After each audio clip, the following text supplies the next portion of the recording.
नमस्कार दोस्तों, इस परिवार मैं शेखर पांडे आप सभी भाई बहनों का रोज की तरह आज भी स्वागत करता हूं। उम्मीद के साथ कि ठीक होंगे, पढ़ाई लिखाई भी बेहतर तरीके से सबकी चल भी रही होगी। क्यों भाई, सब ठीक ठाक है? स्वागत सर लोगों का। और मुझे स्पष्ट करें, आवाज प्रॉपर सुनाई दे रही है? एक बार स्पष्ट करिए, आवाज प्रॉपर सुनाई दे रही है? वीडियो प्रॉपर चल रहा है?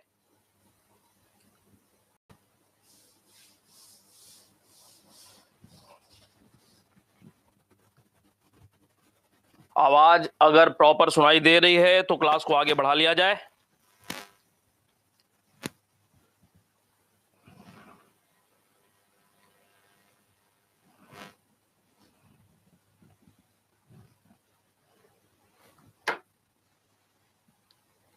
क्यों भाई?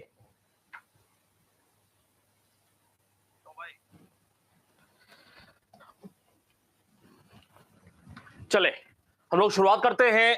हड़प्पा सभ्यता के संदर्भ में कला कृतियों की बात हम लोग कर रहे हैं और कलाकृतियों के अंतर्गत हड़प्पा सभ्यता की कला जो एक अपने आप में बड़ा ही महत्वपूर्ण सब टॉपिक निकल करके आता है, उस पे हमने पिछले कुछ दिनों में कुछ क्लासेस किया हुआ है और उसके अंतर्गत विशेष रूप से आपको बहुत डिटेल में 3-4 क्लास के माध्यम से, कम 4 कक्षाओं के माध्यम से हम लोगों ने बहुत विस्तार से इस बात को जानने समझने का प्रयास किया कि हड़प्पा सभ्यता में मूर्तिकला के संदर्भ में क्या विधान रहे, किस स्वरूप के मूर्ति निर्माण की स्थिति वहां पर देखने को मिलती है।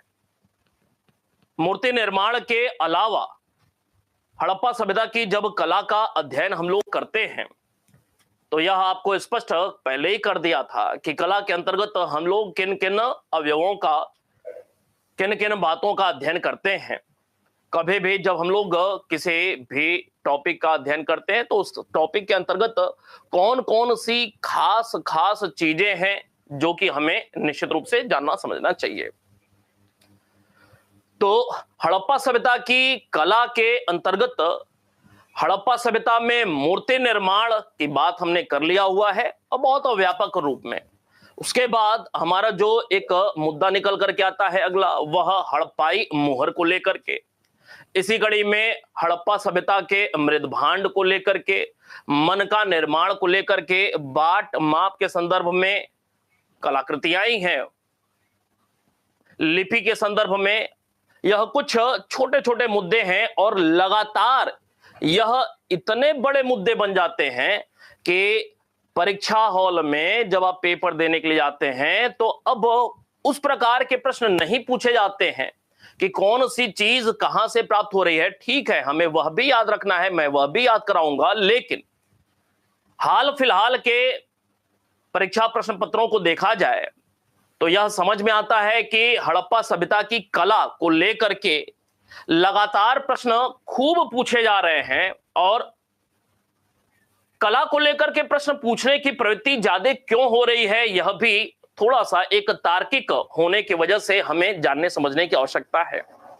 यह जो हड़प्पा सभ्यता की कला है, वह कला क्या प्रदर्शित करता है?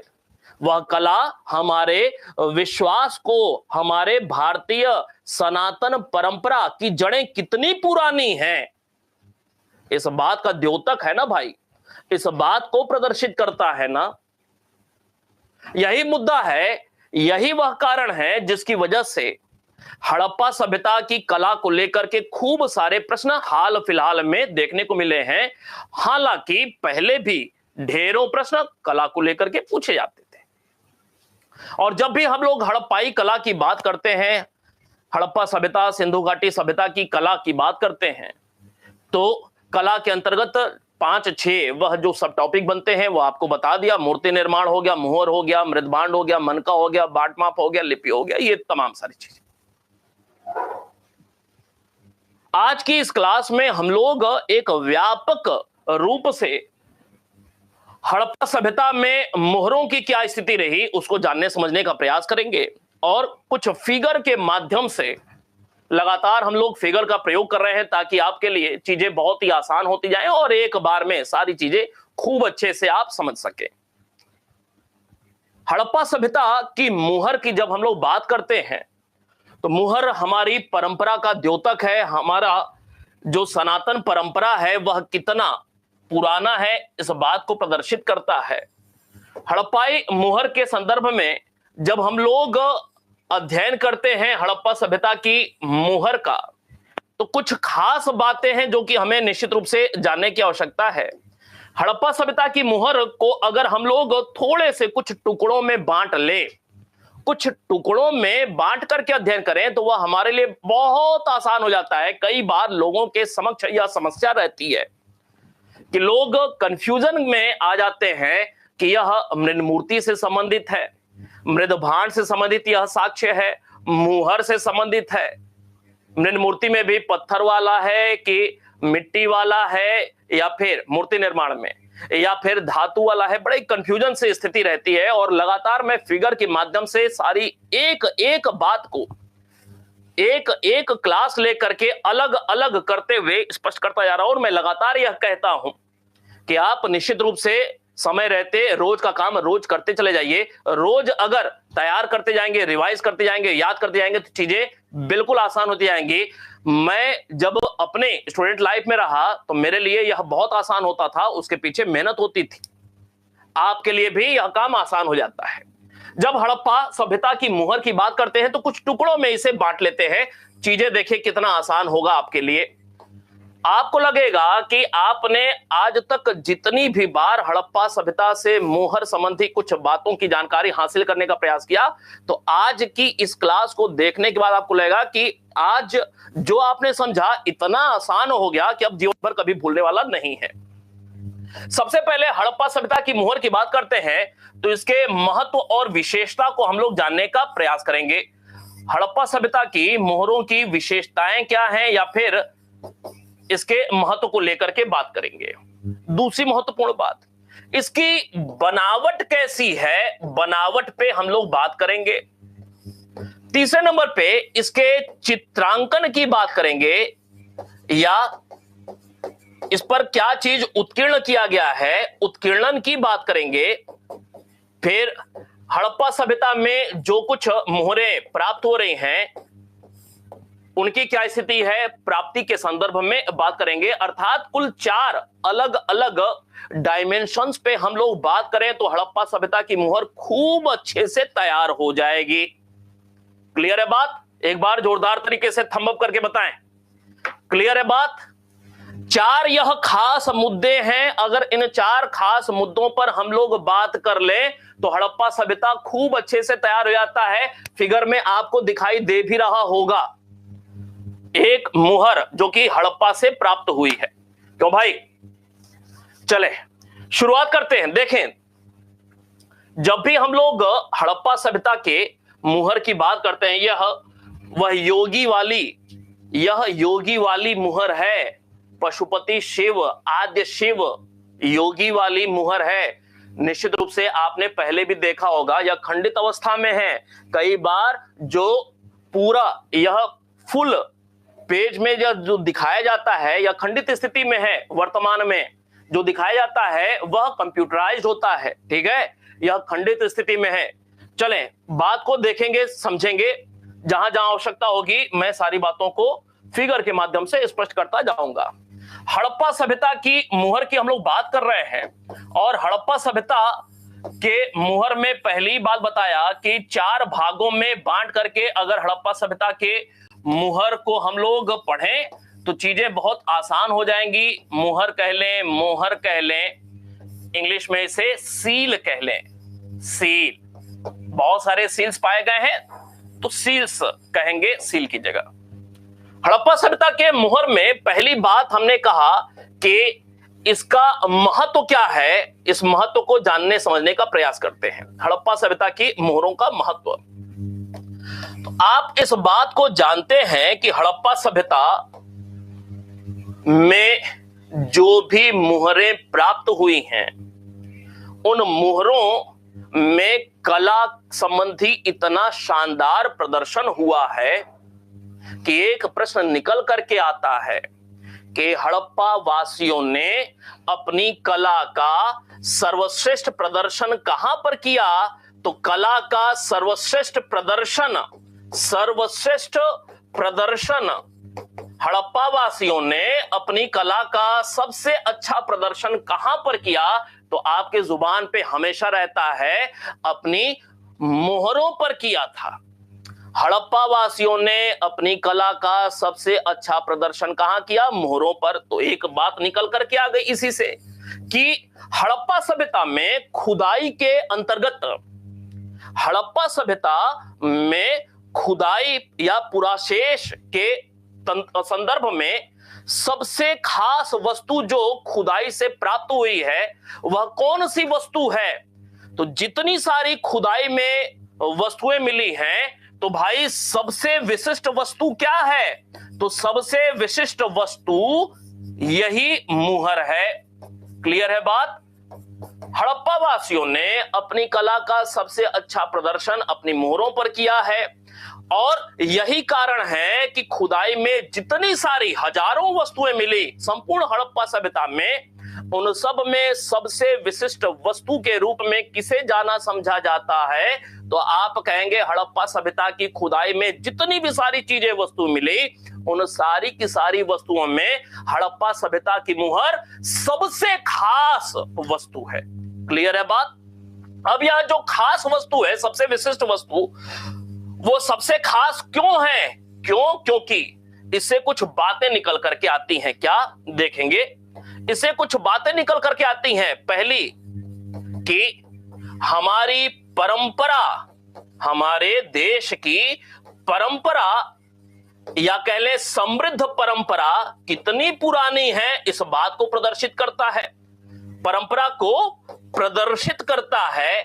कैसी परंपरा को प्रदर्शित करता है? तो आपको जानकारी यह होनी चाहिए कि इसी से हड़प्पा सभ्यता की मुहरों से संपूर्ण हड़प्पा सभ्यता के धार्मिक जीवन की जानकारी हमें प्राप्त होती है। धार्मिक जीवन की जानकारी हमें प्राप्त होती है। कैसे? मुहरों पर तमाम सारे देवी देवताओं से संबंधित कलाकृतियां, ठीक है, मानव आकृति ऐसी बनाई गई है जैसे पूजा वगैरह कर रहे हो। पीपल संबंधी, पीपल प्रतीक है हमारे सनातन धर्म में, पूजा के संदर्भ में, कर्मकांड के संदर्भ में पीपल संबंधी, विभिन्न वनस्पतियों संबंधी, विभिन्न जो हम लोग पशुओं की पूजा करते हैं उनके अलंकरण देखने को मिलते हैं। कहने का मतलब, और तो और सबसे महत्वपूर्ण त्रिमुखी जो पशुपति शिव वाली मुहर मिली हुई है, वह अपने आप में जिसे आद्य शिव कहा गया है, हालांकि वह आद्य शिव कहना भी गलत है। कैसे? अभी उस पर बात करेंगे। कहने का मतलब है कि हड़प्पा सभ्यता की मुहरों से तत्कालीन धार्मिक जीवन की जानकारी प्राप्त होती है।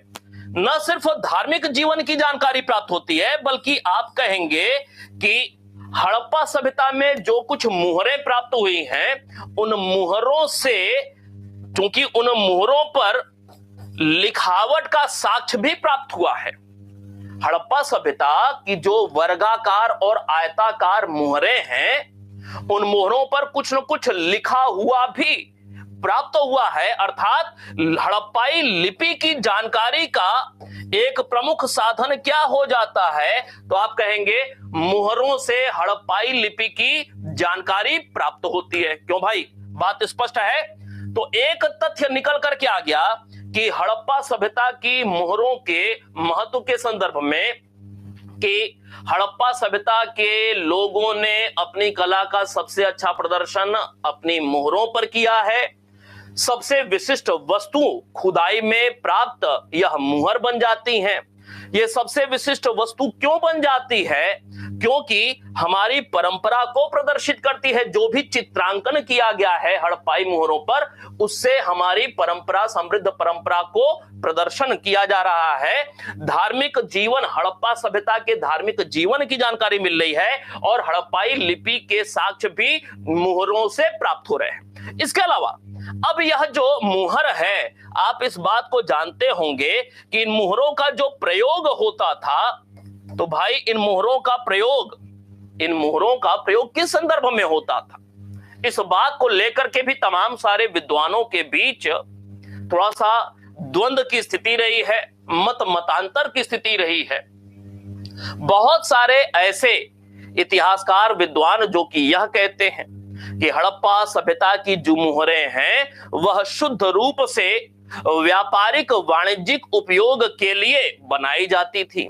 बहुत सारे ऐसे विद्वान भी रहे जिन्होंने यह भी कहा कि हड़प्पा सभ्यता की यह जो मुहरें हैं वह ताबीज के रूप में प्रयोग की जाती थीं। अर्थात अलग अलग विद्वानों ने अपने रिसर्च के आधार पे अलग अलग निष्कर्ष देने का प्रयास किया।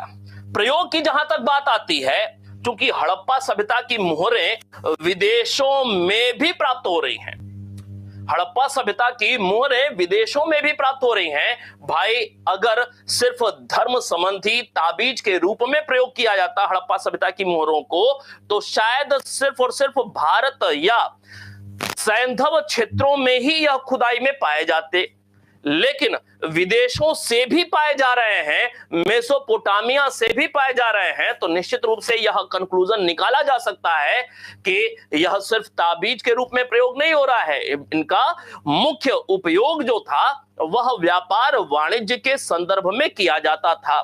अर्थात इनका प्रयोग, हड़प्पा सभ्यता की मोहरों का प्रयोग व्यापारिक कार्यों में किया जाता था। व्यापारिक वाणिज्यिक कार्यों में इनका प्रयोग मुख्य रूप से किया जाता था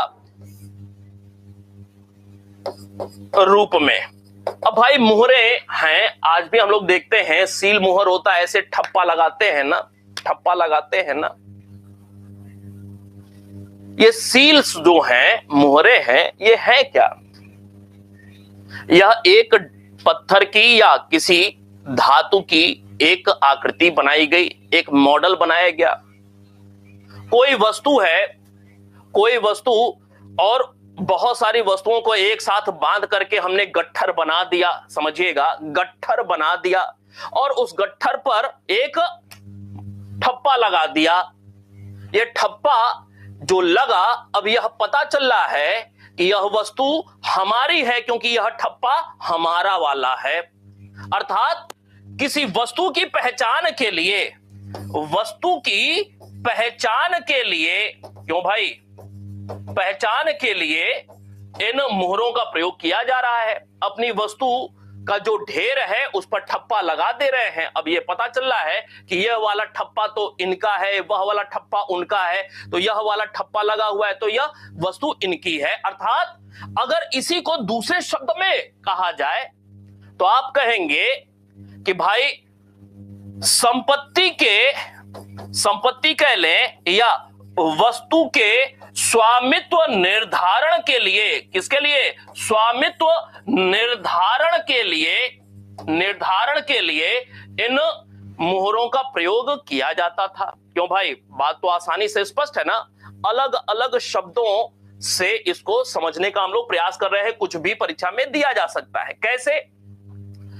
आपको बताया कि हमारी कोई वस्तु है, हमारी संपत्ति है, मतलब हमारी कोई वस्तु है, और उस वस्तु को ढेर गट्ठर बना करके उसके ऊपर हमने वह छाप, जो भी हमारी मुहर है उसकी छाप लगा दिया। अब यह पता चल गया कि इस वाले मुहर का प्रयोग उन लोगों के द्वारा किया जाता है, तो यह वस्तु किसकी है? उन लोगों की वस्तु है। बात आसानी से समझ में आ गई होगी, ठीक है।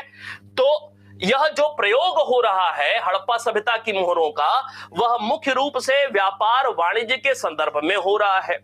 यह जो प्रयोग हो रहा है मुहरों का, वस्तु की पहचान को दर्शाने के लिए हो रहा है। यह जो प्रयोग हो रहा है हड़प्पा सभ्यता की मुहरों का, वस्तु के स्वामित्व का निर्धारण करने के लिए हो रहा है। सिर्फ यही नहीं, बल्कि कुछ लोगों की मान्यता यह भी है कि ताबीज के रूप में भी हड़प्पाई मुहरों का प्रयोग किया जाता था। कैसे? कुछ मुहरें ऐसी भी मिली हुई हैं, कुछ मुहरें ऐसी भी मिली हुई हैं जिसमें बीच में कहीं छिद्र बना हुआ है। बीच में कुछ मुहरें ऐसी मिली हुई हैं जहां बीच में छिद्र बना हुआ है। समझिएगा, इस वाले मुहर में ऐसा नहीं है। इस वाले मुहर में ऐसा नहीं है, लेकिन कुछ मुहरें ऐसी मिली हुई हैं जिसमें बीच में छिद्र बना हुआ है। वह छिद्र क्यों बना हुआ है कि उसमें कुछ धागा जैसा पिरो करके उसको गले में लटकाया जा सके, अर्थात लटकन लगाने के लिए उसमें छिद्र बनाया गया है। तमाम सारी ऐसी मुहरें भी प्राप्त हुई हैं कि उसमें लटकन लगा करके गले में धारण किया जा सकता है। तो कहने का मतलब है कि हड़प्पा सभ्यता की मुहरों के प्रयोग में ताबीज के रूप में भी इनका प्रयोग किया जाता था। और तो और व्यापार वाणिज्य के संदर्भ में न सिर्फ अपनी वस्तु की पहचान के लिए ठप्पा लगा करके बल्कि कुछ ऐसे साक्ष्य भी मिले हैं कि इन मुहरों का प्रयोग जो है मुद्रा के रूप में भी किया जाता था। किसके? मुद्रा के रूप में। न सिर्फ ठप्पा लगा करके अपने वस्तुओं की पहचान करने के लिए, भाई ठप्पा लगा तो वो जो ठप्पा है वह न वस्तु की पहचान कर रहा है कि यह वाली मुहर किस क्षेत्र के लोगों की है, तो यह वस्तु उस क्षेत्र के लोगों की हो गई। और जो सील है जिससे हम ठप्पा लगा रहे हैं, उस सील का प्रयोग भी कुछ विद्वान हैं जो यह कहते हैं कि मुद्रा के रूप में भी उसका प्रयोग किया जाता था। कहने का मतलब कि हड़प्पा सभ्यता की मुहरों का सिर्फ एक दिशी प्रयोग नहीं होता था, सिर्फ वस्तु की पहचान के लिए प्रयोग नहीं होता था, बल्कि हड़प्पा सभ्यता की मुहरों का प्रयोग बहुदिशी होता था। अर्थात मुहरों का प्रयोग सिर्फ एक कार्य के लिए नहीं हो रहा है, बल्कि एक से अधिक कार्य के लिए हो रहा है। तो एक कॉन्सेप्ट निकल करके आया, यही आपको समझाने का प्रयास कर रहा था। एक कॉन्सेप्ट निकल करके आया जो कि परीक्षा में कभी भी पूछा जा सकता है, और जब पूछा जाए तो आपके लिए आसान हो जाए कि हड़प्पा सभ्यता की मुहरों का प्रयोग एक से अधिक कार्यों के लिए किया जाता था। एक से अधिक कार्यों में इनका उपयोग किया जाता था। बात समझ में आई? हड़प्पा सभ्यता की मुहरों का प्रयोग एक से अधिक कार्यों में किया जाता था। बात स्पष्ट है ये वाली? क्यों भाई, कोई कंफ्यूजन तो नहीं होगा कि हड़प्पा सभ्यता की मुहरों का प्रयोग सिर्फ व्यापार वाणिज्य में किया जा रहा है?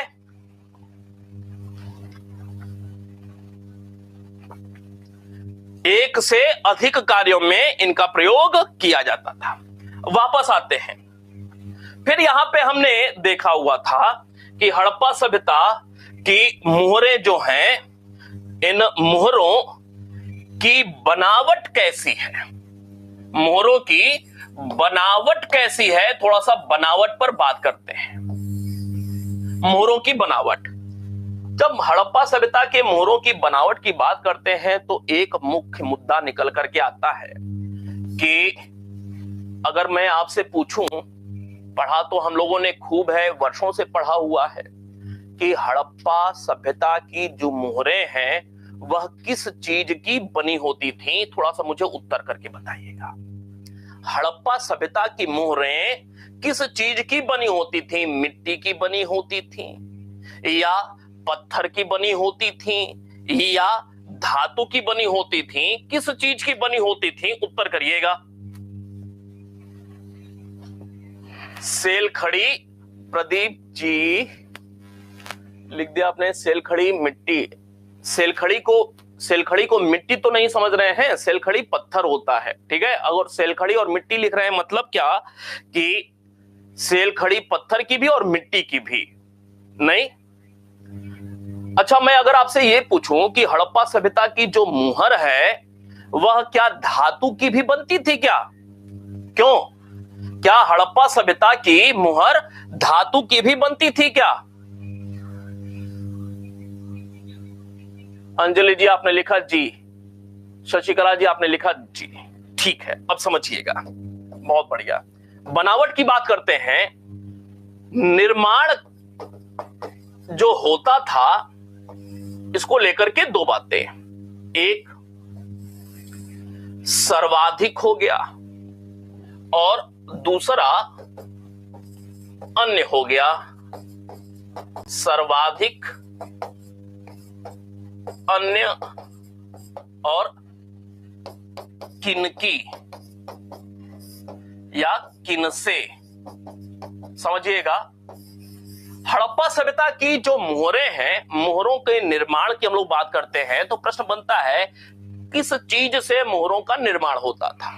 तो अब याद रखना है कि हड़प्पा सभ्यता की मोहरों का निर्माण पत्थर से होता था। आप कहेंगे हां, पत्थर से होता था। हड़प्पा सभ्यता की मोहरों का निर्माण मिट्टी से होता था। तो आप कहेंगे हां, मिट्टी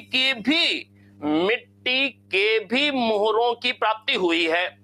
फिर आप कहेंगे कि हड़प्पा सभ्यता के मोहरों का निर्माण क्या किसी धातु या मेटल से होता था क्या? धातु मतलब मेटल। तो आप कहेंगे हां, मेटल या धातु से भी होता था। क्लियर है बात? कैसे? जैसे आप जानते हैं लोथल और देसलपुर दो जगह है खास। लोथल और देसलपुर, यहां से तांबे का मुहर प्राप्त हुआ है। क्यों भाई? तांबे का मुहर प्राप्त हुआ है।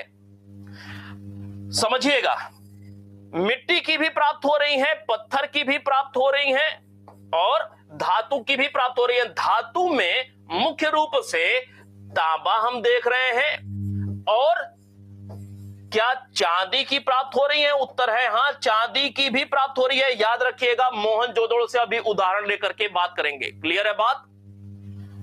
धातु में तांबे की भी प्राप्त हो रही है और चांदी की भी प्राप्त हो रही है।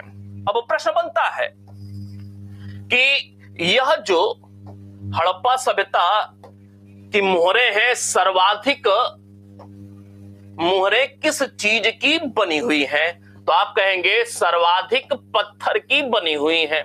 और पत्थर में भी कौन सा पत्थर? तो आप कहेंगे सेल खड़ी पत्थर। सेल खड़ी को इंग्लिश में क्या कहा जाता है? तो आप कहेंगे स्टेटाइट। स्टेटाइट इंग्लिश में स्टेटाइट कहा जाता है सेल खड़ी को, याद रहेगा। अगर परीक्षा में सेल खड़ी न देकर स्टेटाइट डाल दिया तो भी समस्या हो जाती। क्यों भाई? सेल खड़ी का मतलब क्या है? सेल खड़ी का मतलब स्टेटाइट इंग्लिश में, याद रहेगा। चले, सर्वाधिक किस पत्थर की? तो आप कहेंगे सेल खड़ी या स्टेटाइट पत्थर की। यहां पे लिखा है अन्य, मतलब अन्य पत्थरों के भी बनाए जाते थे। तो अन्य पत्थर में कौन कौन से पत्थर? तो आप कहेंगे अन्य पत्थरों में जैसे सेल खड़ी हो गया, गोमेद। गोमेद पत्थर की अंगूठी वगैरह लोग पहनते हैं, आपने देखा होगा, हो सकता है आप में से कुछ लोग पहनते भी हो। ठीक है, गोमेद। गोमेद के अलावा चोट पत्थर का नाम आपने सुना होगा। क्यों भाई?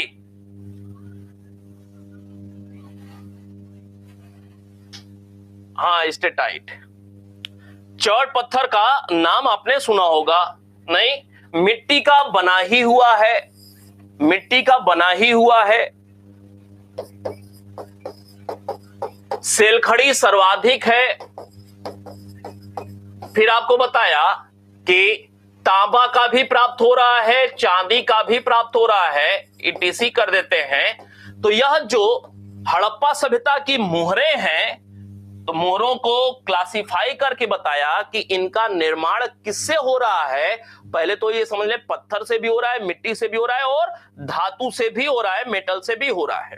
ठीक है, पत्थर में कौन कौन से? सेलखड़ी, गोमेद, चट पत्थर, मिट्टी यहां पे लिखा हुआ है। धातु में तांबा, चांदी लिखा हुआ है। अर्थात हर प्रकार से मोहरों का निर्माण देखने को मिल रहा है। एक बात।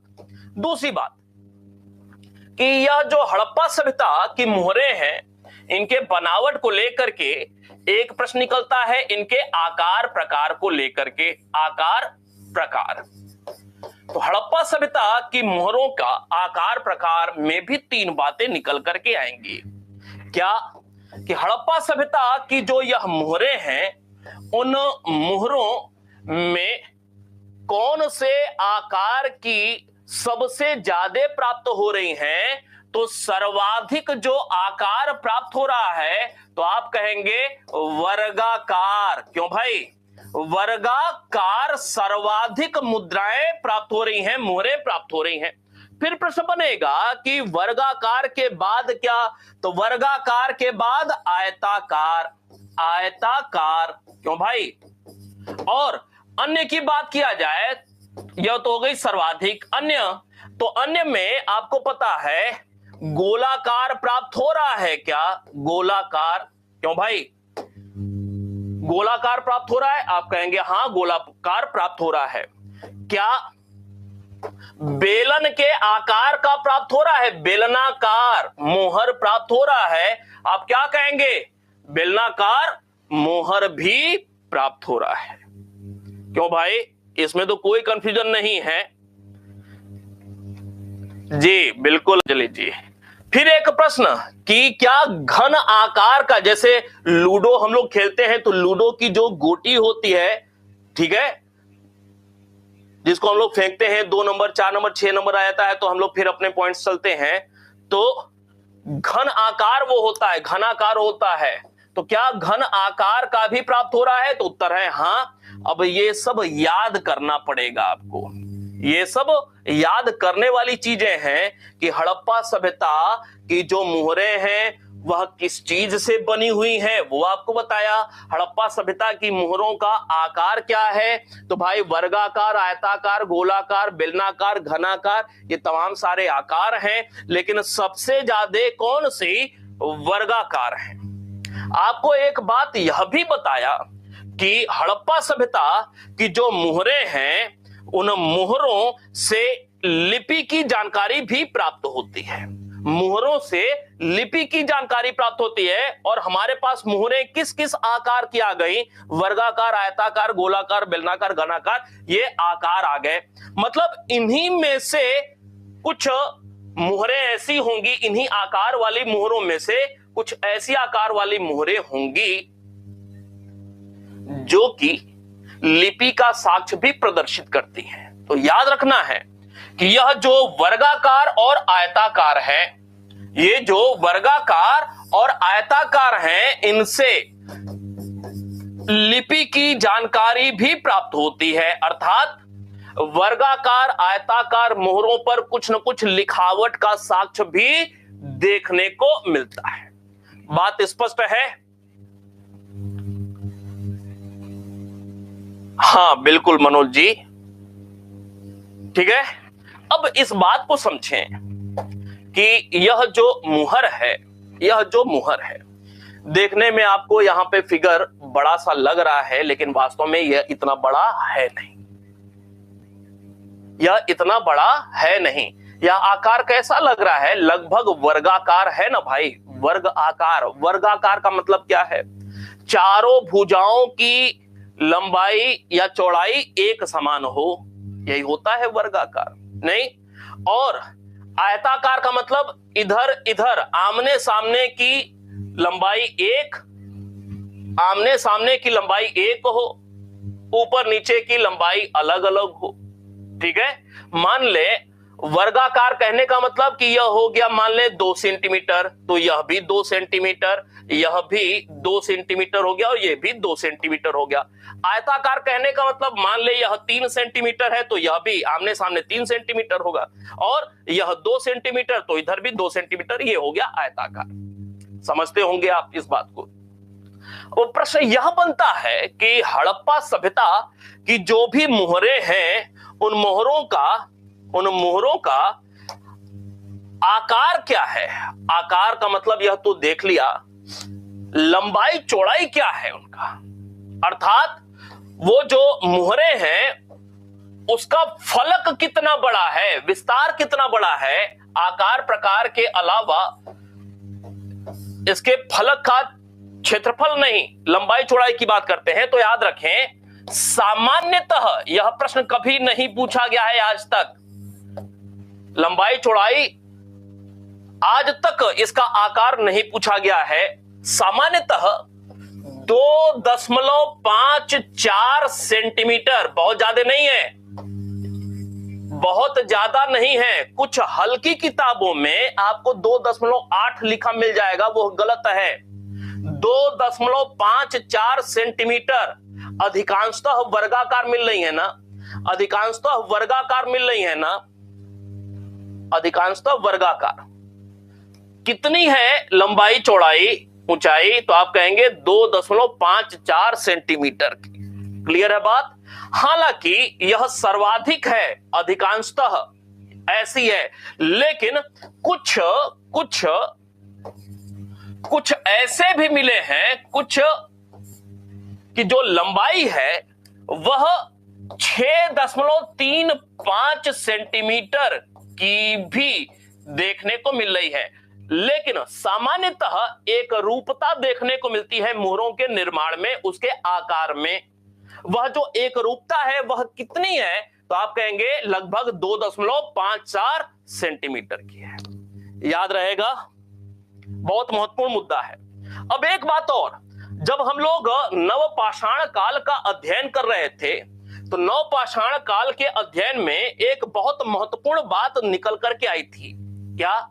कि नवपाषाण काल के जो उपकरण हैं वह उपकरण पॉलिशदार हैं, नहीं चमकीले हैं। तो भाई याद है यह बात? एक बार बताएंगे। नवपाषाण काल में जो हमें कुल्हाड़ी मिल रही थी, कुल्हाड़ी तो पूरा पाषाण काल में भी मिली थी ना भाई, पूरा पाषाण काल में भी पत्थर की कुल्हाड़ी थी। लेकिन नवपाषाण काल और पूरा पाषाण काल की कुल्हाड़ियों में अंतर क्या है? नवपाषाण की कुल्हाड़ी जो थी, हैंडेक्स जो था, वह पॉलिशदार था, घर्षित था, चमकीला बनाया हुआ था। वैसे ही यह जो भी हड़प्पा सभ्यता की मोहरें हैं वह कैसी हैं? तो आपको याद रखना है, यह देखने में कैसा लग रहा है? कुछ शाइन किया हुआ लग रहा है क्या? कुछ चमकीला कुछ लग रहा है क्या? उत्तर है हाँ। आपको एक कॉन्सेप्ट निश्चित रूप से याद रखना है कि यह कैसी होती थी। तो आप कहेंगे हड़प्पा सभ्यता, इसके विषय में किसी को जानकारी नहीं होगी।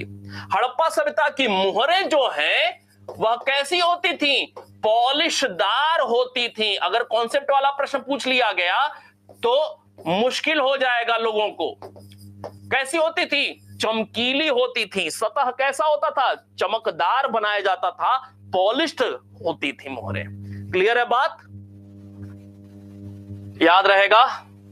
और यह जो भी आपको पहले ही बता दिया कि सामान्यतः लेख भी मिल रहे हैं, मोहरों पर लेख भी मिलते हैं। तो यह कुछ विशेष बात है हड़प्पा सभ्यता के मोहरों के बनावट को लेकर के। आगे बात को ले चले। अब ये तमाम सारी चीजें मैं लिख रहा हूं, तो आप चाहें तो इसका स्क्रीनशॉट लेकर के भी 10 मिनट बाद फिर से एक बार रिवाइज कर सकते हैं। सारी बातें यहां पे लिखी हुई हैं। हाँ भाई प्रवेश जी, क्लियर है ये सारी बातें? चले अब तीसरे पॉइंट पे आते हैं। ये तो बनावट की बात हो गई। अब तीसरे पॉइंट पे आते हैं, ध्यान देंगे। चित्रांकन की बात करते हैं। चित्रांकन, हड़प्पा सभ्यता की मोहरों पर क्या आकृति का निर्माण किया गया है या कुछ लिखावट है, उत्कीर्णन। हड़प्पा सभ्यता की मोहरों पर चित्रांकन। क्या हड़प्पा सभ्यता की मोहरें सादी सादी हैं? उत्तर है नहीं। हड़प्पा सभ्यता की सारी मोहरें, हड़प्पा सभ्यता की सारी मोहरें सादी सादी सी नहीं है, कुछ ना कुछ उस पर बना हुआ है। समझिएगा, बहुत महत्वपूर्ण बात बता रहा हूं। हड़प्पा सभ्यता की सभी मोहरें, सभी, एक भी सिंगल की बात कर रहा हूं, हड़प्पा सभ्यता की सारी मोहरों पर कुछ न कुछ बना हुआ है। और अगर किसी मोहर पर कुछ आकृति का निर्माण नहीं हुआ है, अगर अपवाद स्वरूप किसी मोहर पर कुछ बना हुआ नहीं है आकृति, तो भी उस पर कुछ न कुछ लेख अवश्य लिखा हुआ है, उत्कीर्ण किया गया है। बात समझ में आ रही है? हड़प्पा सभ्यता की सभी मोहरों पर सामान्य रूप से कुछ न कुछ चित्र जैसी आकृति का अंकन हुआ है। यदि अपवाद स्वरूप किसी मोहर पर किसी आकृति का अंकन नहीं है, तो भी कुछ न कुछ लेख अवश्य मिला हुआ है। क्लियर है बात? और कोई आकृति का अंकन नहीं, किसी भी आकृति का अंकन नहीं, सिर्फ लेख मिला हुआ है। वह मोहरें कौन सी हैं? तो आप कहेंगे आयताकार मोहरें हैं। क्यों भाई, वह कौन सी मोहरें हैं जिस पर सिर्फ लेख है? तो आप कहेंगे आयताकार मोहरें हैं जिस पर सिर्फ और सिर्फ लेख देखने को मिलता है। क्यों भाई, याद रहेगी बात? चले, अब प्रश्न यह बनता है कि हड़प्पा सभ्यता की जो मोहरें हैं, इन मोहरों पर कुछ न कुछ उत्कीर्ण है या कुछ न कुछ चित्रांकन किया गया है। अब समझिएगा, हड़प्पा सभ्यता की मोहरों पर अगर वनस्पति चित्र की बात किया जाए या वृक्ष की बात किया जाए और जंतु या जीव की बात किया जाए या पशु की बात किया जाए, इसके अलावा बहुत महत्वपूर्ण मुद्दे हैं, ध्यान में रखिएगा। हड़प्पा सभ्यता की मोहरों पर क्या संयुक्त जीव, संयुक्त पशु की आकृति का अंकन हुआ है? यह बड़ा ही दुर्लभ है, यह बहुत दुर्लभ है। अर्थात दो पशुओं को एक साथ मिलाकर के एक आकृति में बदल देना, अर्थात दो पशुओं को एक साथ जोड़ करके दिखाना, कुछ हिस्सा इनका कुछ हिस्सा दूसरे जीव का। समझिएगा, संयुक्त पशु का मतलब क्या है?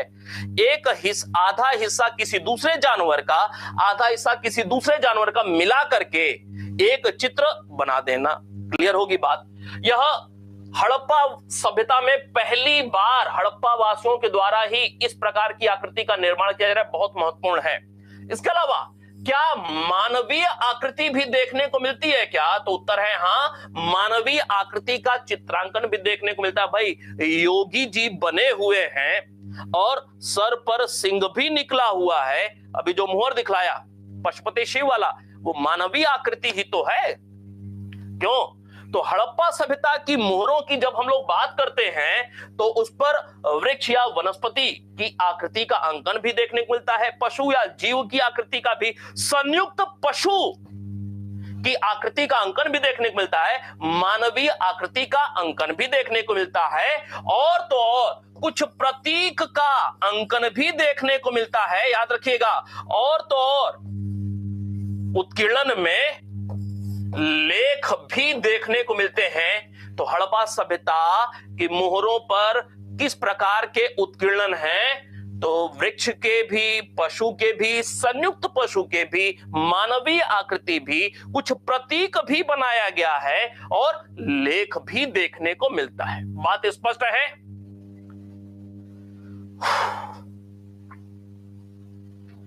क्यों भाई?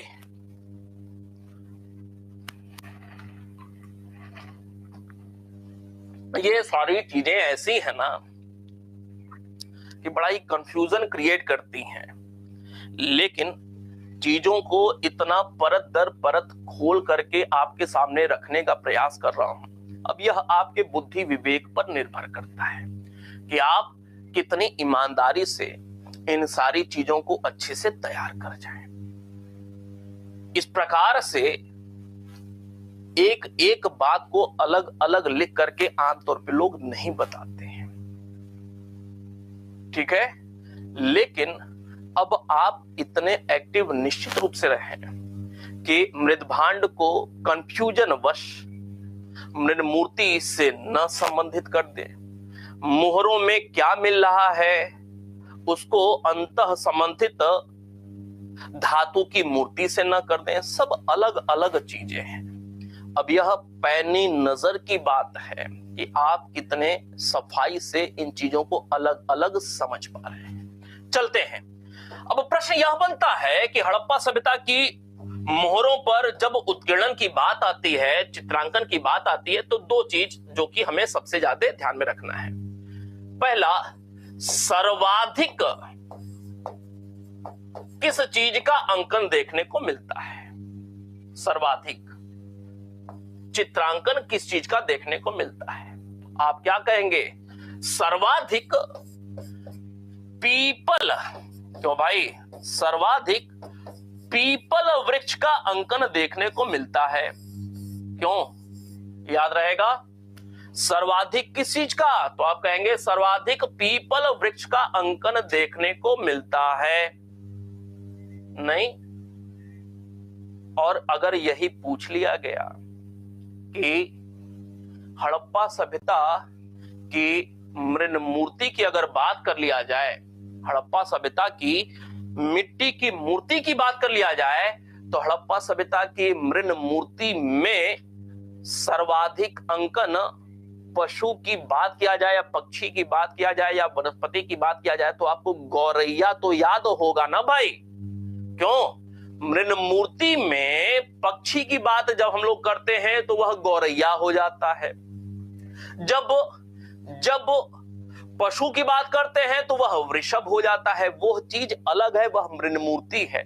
यहां पे अब हम लोग मुहर का अध्ययन कर रहे हैं और यही मैं आपको बार बार कह रहा हूं कि इधर की चीजों को उधर इंटरलिंक नहीं करना है, चीजें अलग अलग हैं। ठीक वैसे ही जैसे धातु की मूर्तियां भ्रष्ट मोम पद्धति से बनती थी, लॉस्ट वैक्स प्रोसेस से बनती थी। हिंदी और शुद्ध किया जाए तो मधु आधा च छिष्ट मधुचिष्ट विधि से बनती थी। जबकि हाथ से टेराकोटा फिगरीन जो हाथ से मिट्टी की मूर्तियां बनती थी वह चिकोट पद्धति से बनती थी। नहीं, तो चीजों में अंतर है, ध्यान में रखना है। इसी प्रकार अब प्रश्न यह बनता है कि सर्वाधिक पीपल का अंकन है तो पीपल के बाद क्या? पीपल के बाद किस आकृति का अंकन है? तो आप कहेंगे क्या? यूनिकॉर्न की आकृति का अंकन है। किसका? यूनिकॉर्न। यूनिकॉर्न क्या होता है? एक श्रृंगी वृषभ। हिंदी में इसी को कह लें एक श्रृंगी पशु। एक श्रृंगी का मतलब एक सिंग वाला, एक श्रृंगी पशु। पशु में कौन सा पशु? एक श्रृंगी वृषभ। क्लियर है बात? एक श्रृंगी वृषभ को ही यूनिकॉर्न इंग्लिश में कहा जाता है। क्लियर है बात?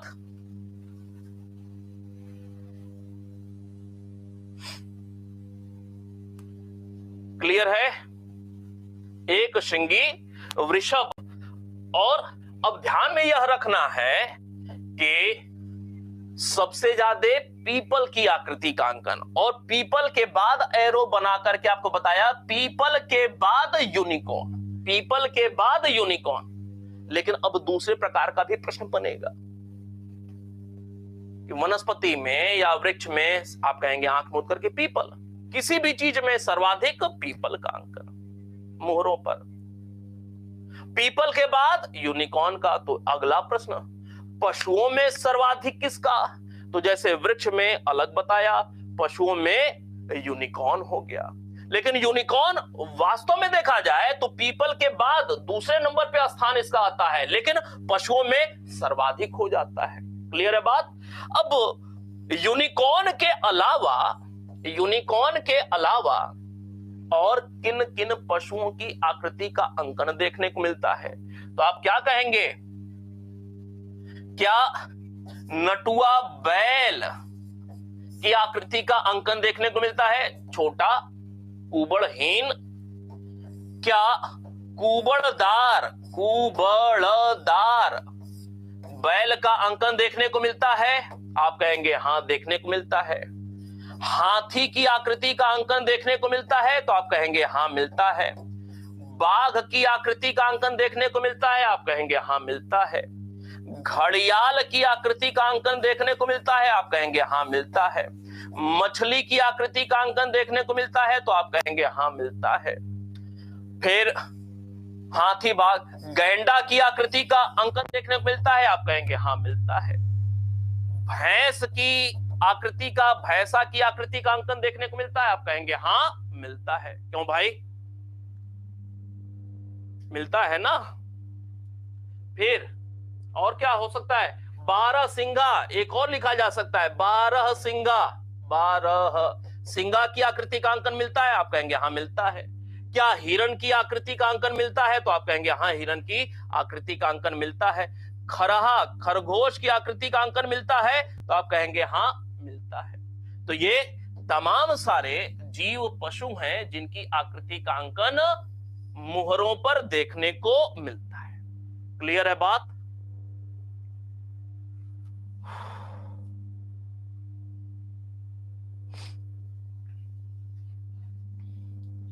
अब एक प्रश्न जो कि कई बार पूछा हुआ है, किसकी आकृति का अंकन नहीं हुआ है? इन सब की आकृति का अंकन है, इन सब की आकृति का अंकन है। प्रश्न बनता है किस पशु की आकृति का अंकन नहीं हुआ है मुहरों पर? आकृति का अंकन या चित्रांकन नहीं है, क्या हो जाएगा? याद रखिए, गाय की आकृति का अंकन है क्या? हां या ना? गाय की आकृति का अंकन हुआ है क्या? जी बिल्कुल। घोड़ा लिख दिया है भाई, तो हम भी लोग सवार हो जाते हैं। घोड़े की आकृति का अंकन हुआ है क्या? आप कहेंगे नहीं हुआ है। शेर की आकृति का अंकन हुआ है क्या? तो आप कहेंगे नहीं हुआ है। ऊंट की आकृति का अंकन हुआ है क्या? तो आप कहेंगे नहीं हुआ है। यह चार आपको निश्चित रूप से याद रख लेना है, इनकी आकृति का अंकन मोहरों पर नहीं देखने को मिलता है। याद रहेगी बातें? ठीक है। अब यहां पे आपको बताया था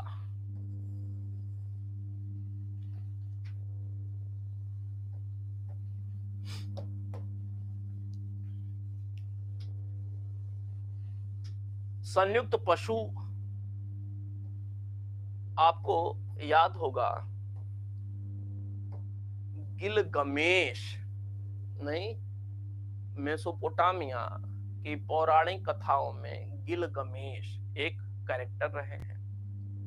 भारतीय सनातन परंपरा में नरसिंह भगवान की हम लोग पूजा करते हैं। नरसिंह, नरसिंह, नर और सिंह, नहीं तो नरसिंह एग्जैक्ट नहीं है, लेकिन कुछ मिलता जुलता उससे प्रतीत होता है नहीं, प्रतीत होता है। ठीक है, मोहनजोदड़ो से यह प्राप्त हो रहा है। यह संयुक्त पशु, मानवीय पशु या सिर्फ पशु, संयुक्त चित्रांकन नहीं।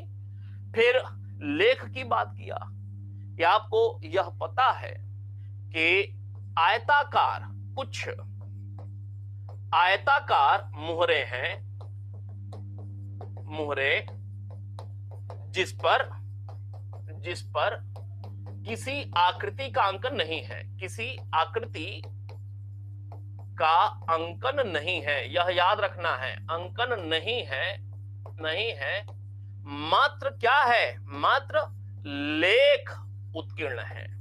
याद रहेगा कौन सा? आप कहेंगे आयताकार। क्लियर है बात? हाँ बिल्कुल दीपा जी। तो तमाम सारी बातें यहां पे हम लोगों ने किया, किसके संदर्भ में? चित्रांकन या उत्कीर्णन के संदर्भ में। आसानी से बात समझ में आ गई है यहां तक?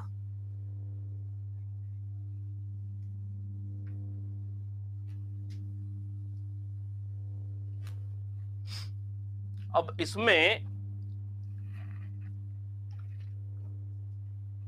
अब कुछ तथ्य है। आपको बताया कि कुल 4 भागों में बांट करके अगर हड़प्पा सभ्यता की मोहरों का अध्ययन किया जाए, 4 भागों में बांट करके, कौन कौन सी? तो पहले बताया महत्व को लेकर के, फिर दूसरा बनावट, आकार और आकार आकृति के संदर्भ में, स्वरूप के संदर्भ में बात हो गई। फिर किस किस प्रकार की आकृति का या लेख का अंकन है उस पर हमने बात किया। फिर अब चौथा, कुछ महत्वपूर्ण तथ्य या प्राप्ति स्थल को लेकर के बात करते हैं। हड़प्पा सभ्यता की मोहरों की प्राप्तियां, मोहरों की प्राप्तियां। अगर आपसे कभी यह पूछा गया कि हड़प्पा सभ्यता की मोहरें क्या सभी हड़प्पाई स्थलों से प्राप्त हुई हैं? आपका उत्तर क्या होगा, हां या ना? बताइए। क्या हड़प्पा सभ्यता की मुहरे जो हैं सभी हड़प्पा स्थलों से, क्या मुहरे लगभग सभी, ध्यान से पढ़िएगा क्या लिखा हुआ है, लगभग सभी हड़प्पाई स्थलों से प्राप्त हुई हैं, हड़प्पाई स्थलों से प्राप्त हुई हैं। क्या यह बात सही लिखा है या गलत लिखा है? क्या हो जाएगा? लगभग लिख दिया, क्या मुहरे लगभग सभी हड़प्पाई स्थलों से प्राप्त हैं? आपका उत्तर क्या होगा? शशिकला आपने लिखा हाँ, कुछ लोगों ने लिखा नहीं, आरती जी आपने लिखा जी। ठीक है, अब समझें, लगभग सभी हड़प्पाई स्थलों, लगभग सभी हड़प्पाई स्थलों यहां पे लिखा है, तो इसमें क्या आ गया? तो भाई शहरी स्थल भी आ गए, वही जो 10, 12, 14 हैं, नहीं, शहरी और ग्रामीण सभी हड़प्पाई स्थल का मतलब यह मिला करके हो गया ना भाई। सभी का मतलब क्या हो गया? लगभग मान ले अगर 2800 स्थल हैं तो लगभग सभी का मतलब क्या हो गया? लगभग सभी का मतलब मोटे तौर पे 2000 प्लस हो गया, या 1000 प्लस हो गया, या 500 प्लस हो गया। लेकिन ऐसा नहीं है। हड़प्पा सभ्यता की जो मुहरे हैं वह यहां से नहीं प्राप्त हुई हैं। हड़प्पा सभ्यता की मुहरें जो हैं वह ग्रामीण स्थलों से प्राप्त नहीं हुई हैं, और ग्रामीण स्थलों से प्राप्त नहीं हुई हैं, इसका मतलब क्या है? इसका मतलब है कि विशुद्ध रूप से, समझिएगा इस बात को, बहुत काम की बात है, हड़प्पा सभ्यता की मुहरें ग्रामीण स्थलों से प्राप्त नहीं है। ग्रामीण स्थलों से प्राप्त नहीं है, इसका मतलब कि जन सामान्य में, आम लोगों में मुहरों का प्रचलन नहीं था, अर्थात अधिकांश लोग मुहरों का प्रयोग नहीं करते थे। यही मतलब हुआ ना, अगर ग्रामीण स्थलों से नहीं मिल रहा है मुहर, तो इसका मतलब क्या है? गांव में प्रचलित नहीं है मुहर। इसका मतलब गांव में प्रचलित नहीं है का मतलब हुआ कि आम लोग, अधिकांश लोग में मुहरों का प्रचलन नहीं था। क्यों भाई? आम लोग या अधिकांश लोग में प्रचलन मुहरों का नहीं था। इसका मतलब कि लोक परंपरा की जानकारी भले मिले, कॉन्सेप्ट है, समझिएगा। लोक, क्या हड़प्पाई मुहरों से, क्या हड़प्पाई मुहरों से लोक परंपरा की जानकारी मिलती है? उत्तर होगा हाँ, लोक परंपरा की जानकारी। प्रश्न ऐसे ही घुमा घुमा करके पूछा जाता है, शब्दों का खेल है प्रश्न। क्या हड़प्पा सभ्यता में जो मुहरें हैं क्या वह लोक परंपरा को प्रदर्शित करती हैं? तो भाई धार्मिक महत्व की जानकारी मिल रही है ना, धार्मिक स्थिति की जानकारी मिल रही है ना, पीपल की जानकारी मिल रही है ना, विभिन्न पशुओं की जानकारी मिल रही है ना, वो लेख की जानकारी मिल रही है, आद्य शिव की जानकारी मिल रही है। तो हाँ, लोक परंपराओं की जानकारी मिल रही है। बावजूद इसके अधिकांश लोगों में मुहरों की जानकारी नहीं है। लोक प्रचलन का विषय मुहर नहीं है। बात स्पष्ट हो रही है? एक बार में बताएंगे, बहुत काम का कॉन्सेप्ट है। हड़प्पा सभ्यता की जो मुहरें हैं ग्रामीण स्थलों से प्राप्त नहीं हो रही हैं। लगभग 2800 स्थलों में से 10, 12, 13, 14, 15, 20 मान ले कुछ भी, हालांकि 12, 13, 14 की संख्या है जो किताबों में लिखी हुई है, मान ले 20, 25, 50 हो गया स्थल जो कि शहरी प्रवृत्ति के हैं। तो 2800 में से अगर 10, 20, 30, 25, 50 निकाल दिया जाए तो भी तो 2700 प्लस हो जा रहे हैं ना, अगर संपूर्ण स्थल 2800 मान लिया जाए तो। नहीं तो अधिकांश स्थल कैसे हैं? ग्रामीण हैं। थोड़े से स्थल 10, 12, 13, 14, 15, 20 यह शहरी प्रवृत्ति वाले हैं, और अधिकांश जो स्थल हैं 99% स्थल ग्रामीण प्रवृत्ति के हैं, वहां से मुहरों की प्राप्ति नहीं हुई है। क्या लोगों में मुहरों का प्रचलन था? उत्तर है नहीं, लोगों में मुहरों का प्रचलन नहीं है। अधिकांश लोग तो जानते ही नहीं है मुहर। अब जो मोहन जोदड़ो घूमने जाएगा, हड़प्पा जाएगा घूमने, लोथल जाएगा, कालीबंगा जाएगा, चनहुदड़ो जाएगा, रोपड़ जाएगा, धौलावीरा जाएगा, वह मोहरे देखेगा, अरे ये क्या है, ये क्या है, ये तो आज तक देखा ही नहीं, ऐसा ही करेगा, ये क्या है। उसके लिए तो आश्चर्य का विषय है ये। क्यों? क्योंकि उसने कभी मोहर देखा ही नहीं, उसके गांव में तो कभी मोहर था ही नहीं। तो लोक प्रचलन में मोहरे नहीं देखने को मिलती हैं, बावजूद इसके लोक भावना को प्रदर्शित करने वाले चित्रों का चित्रांकन वहां पर देखने को मिलता है। ये दो अलग अलग बातें हैं, ध्यान में रहेंगी बातें, एक बार में बताएं। हां, बहुत महत्वपूर्ण बात है ये, लोगों का ध्यान ही नहीं है इन सारी बातों पे, और इस प्रकार के प्रश्न जब पूछ ले आते हैं तो बस कान खड़ा हो जाता है। हड़प्पा सभ्यता की मुहरें जो प्राप्त हुई हैं वह कहां से प्राप्त हुई हैं? शहरी क्षेत्रों से प्राप्त हुई हैं। इसका मतलब कि यहां पे जो लिखा हुआ है, क्या मुहरें लगभग सभी हड़प्पाई स्थलों से प्राप्त हैं? तो उत्तर है नहीं, नहीं। फिर एक प्रश्न यहीं पे मैं लिख रहा हूं, अब समझिएगा कि क्या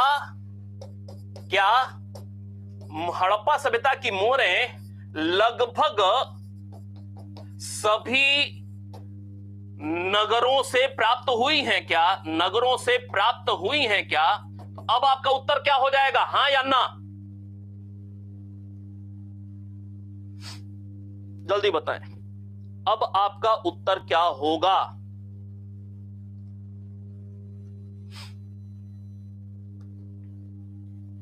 पाई जाएंगी? समझ गए आप? ठीक है। अब यह जो मोहरों की प्राप्तियों की हम लोग बात कर रहे हैं, एक और प्रश्न आपसे मैं पूछ लेता हूं जिसका उत्तर मैंने एक्सप्लेन कर दिया है। क्या हड़प्पा सभ्यता की मोहरें लोक भावना को प्रदर्शित करती हैं? हां या ना? हड़प्पा सभ्यता की मोहरें लोक भावना को प्रदर्शित करती हैं? उत्तर है हां या ना। क्या होगा?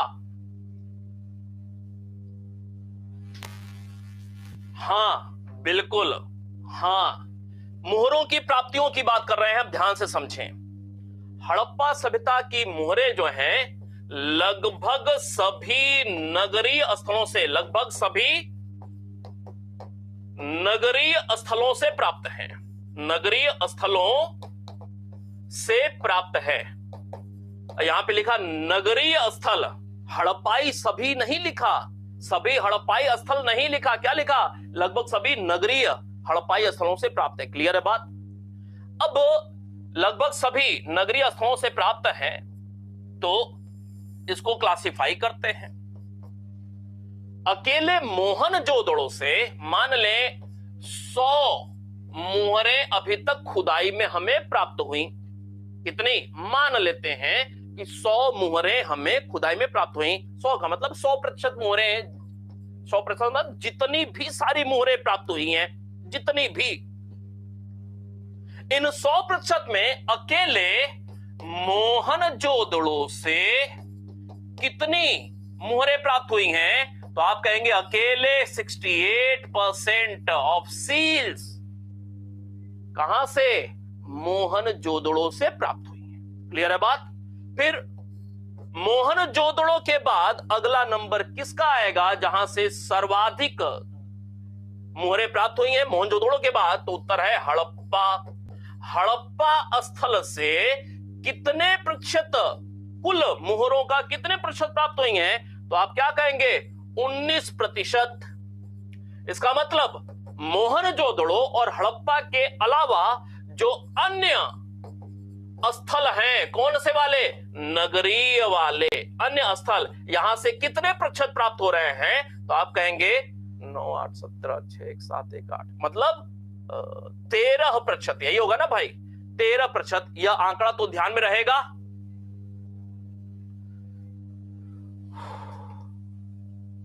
क्यों भाई?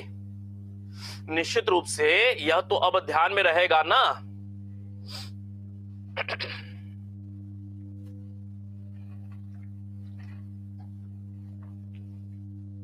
चलिए, अब मोहरों की प्राप्ति की बात करें। यह तो बहुत मोटी बात हो गई, निश्चित रूप से आप इस बात को समझ चुके हैं।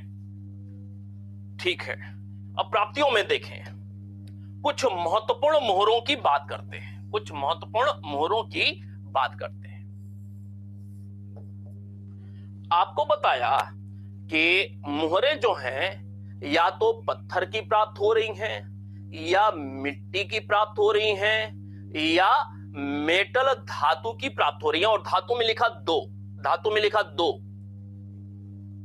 कौन कौन सी? तांबा और चांदी, तांबा और चांदी। क्लियर है बात? बात करते हैं तांबे की मुहर। अब परीक्षा में सीधे सीधे तथ्य वाले प्रश्न जो पूछे जा सकते हैं उस पे बात करते हैं। ये तमाम सारी बातें कॉन्सेप्ट और तथ्य को लेकर के चल रहे थे। अब सीधे तथ्य वाली बातें करते हैं। तांबे की मुहर कहां से प्राप्त हो रही है? तो आप कहेंगे लोथल और देसलपुर से। लोथल और देसलपुर से क्या प्राप्त हो रहा है? तांबे की मुहर प्राप्त हो रही है। याद रहेगा? क्यों भाई? फिर चांदी भी लिखा था ना भाई, चांदी भी।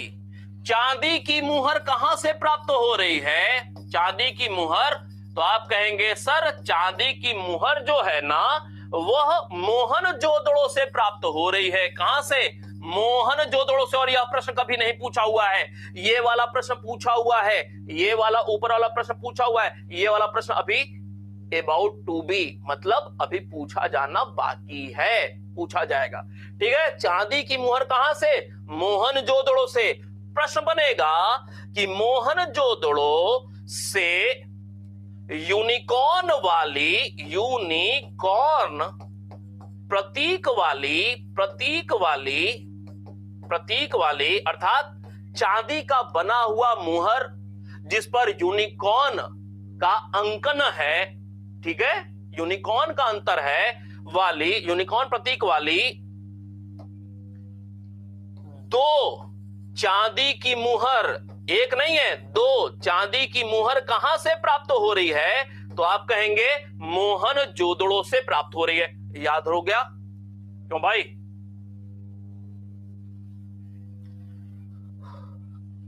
हम लोग घरों में,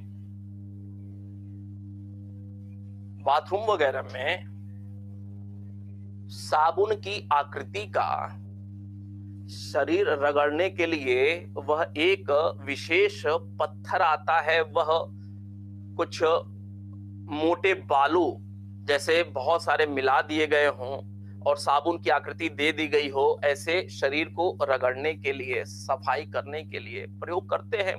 देखा होगा लोगों ने। क्या कहा जाता है? सोप स्टोन कहा जाता है ना भाई? क्यों? सुना है नाम, देखा होगा ना? Soap stone. Soap stone, soap stone कहां प्राप्त होता है? तो आप कहेंगे सर सोप स्टोन जो है ऐसे स्थलों में पाया जाएगा जो समुद्र के किनारे हों, क्योंकि इस प्रकार की यह पत्थर जो है विशेष रूप से समुद्रों में पाए जाते हैं। तो सोप स्टोन का बना, सोप स्टोन का बना का मुहर कहां से प्राप्त हो रहा है? तो आप कहेंगे सर लोथल से सोप स्टोन वाला मुहर प्राप्त हो रहा है। याद रहेगी बात?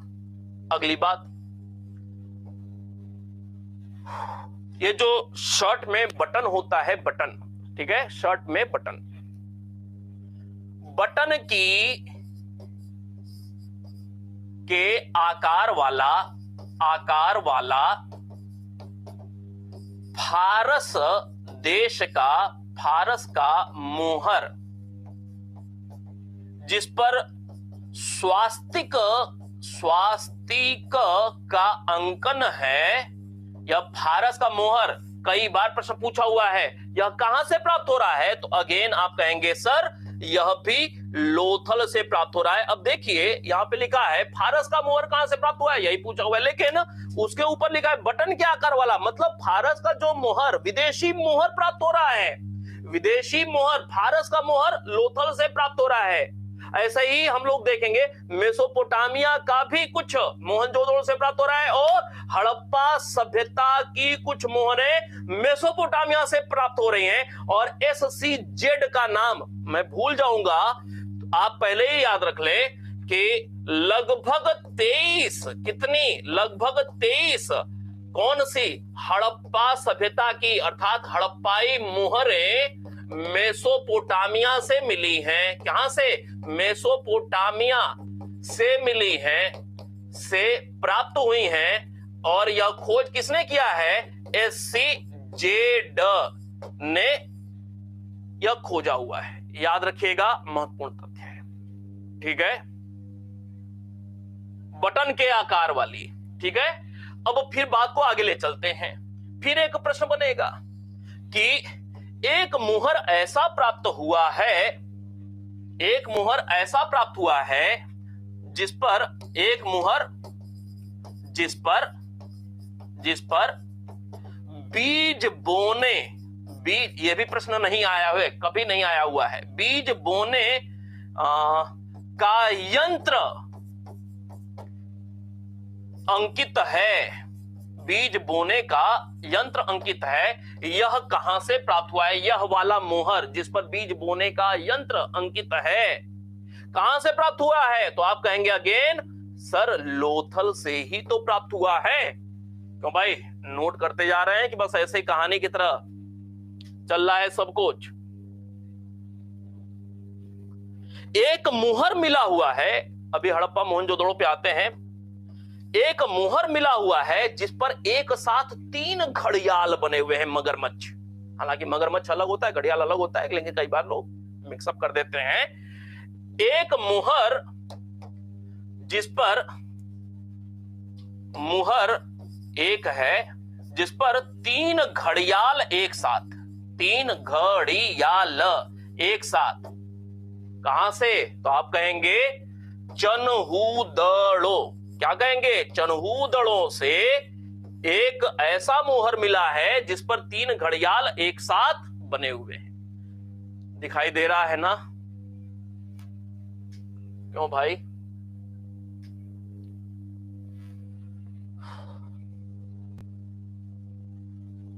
और क्या है इसमें?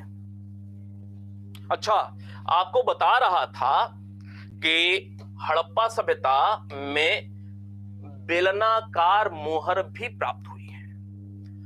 आमतौर पे हड़प्पा सभ्यता के लोग बेलनाकार मोहरों में दिलचस्पी नहीं लेते थे, लेकिन मेसोपोटामिया की सभ्यता के साथ संपर्क के फलस्वरूप, उसके प्रभाव के फलस्वरूप हड़प्पा सभ्यता में कुछ बेलनाकार, बेलन की आकृति वाला, बेलन की आकृति वाला, बेलन की आकृति वाला, बेलन की आकृति वाला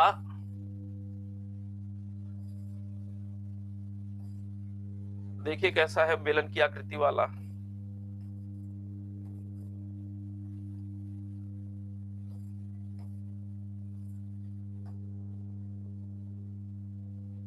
देखिए, मेसोपोटामिया की एक विशिष्ट बेलनाकार मुहर है, परंतु इस पर बना कुबड़दार विशद ये मेसोपोटामिया से प्राप्त हुआ है, हड़प्पा सभ्यता का प्रभाव है।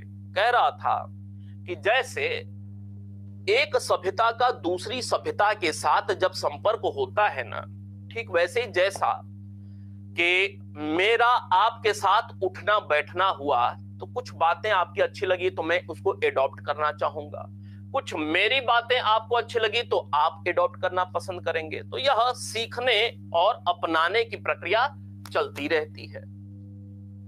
तो हड़प्पा सभ्यता की कुछ मुहरें जो कि मेसोपोटामिया से मिल रही हैं, लिखा हुआ है मेसोपोटामिया की एक विशिष्ट बेलनाकार मुहर है। बेलनाकार मुहर का शुद्ध रूप से प्रचलन मेसोपोटामिया में था। हड़प्पा सभ्यता में आमतौर पे बेलनाकार मोहरें नहीं बनाई जाती थी, लेकिन जब सभ्यता का, दोनों सभ्यता का आपस में संपर्क हुआ तो कुछ व्यापारिक उद्देश्य से, व्यापारिक प्रभाव के फलस्वरूप कुछ हड़प्पाई क्षेत्रों में, विशेष रूप से मोहनजोदड़ो में बेलनाकार मुहर भी प्राप्त होती है। इस पर बना कुबड़दार वृषभ का चित्र सिंधु क्षेत्र से लिया गया प्रतीत होता है। अर्थात यह जो मुहर है यह मेसोपोटामिया की मुहर है, और उस मुहर पर, जो कि मेसोपोटामिया की मुहर है, बेलनाकार मुहर है, उस पर वृषभ की आकृति का अंकन हुआ है। मतलब कैसे एक सभ्यता दूसरे सभ्यता को प्रभावित करती है, कुछ अच्छी चीजें लोग एडॉप्ट कर लेते हैं, वह चीज दिखाया गया है। तो यह जो बात हम लोग कर रहे थे कि बेलनाकार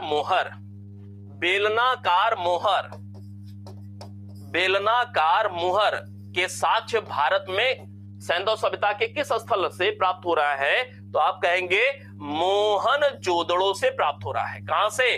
मोहनजोदड़ो से प्राप्त हो रहा है। अकेले मोहनजोदड़ो तमाम सारे लोगों को याद रहता है, लेकिन आज एक और नई जानकारी कि मोहनजोदड़ो के साथ साथ और कहां से प्राप्त हो रहा है, तो आप कहेंगे सर कालीबंगा से भी प्राप्त हो रहा है। याद रहेगा, बेलनाकार मोहर का साक्ष्य मोहनजोदड़ो से भी मिला हुआ है और इसके साथ साथ कालीबंगा से भी प्राप्त हो रहा है। क्यों भाई, क्लियर है बात?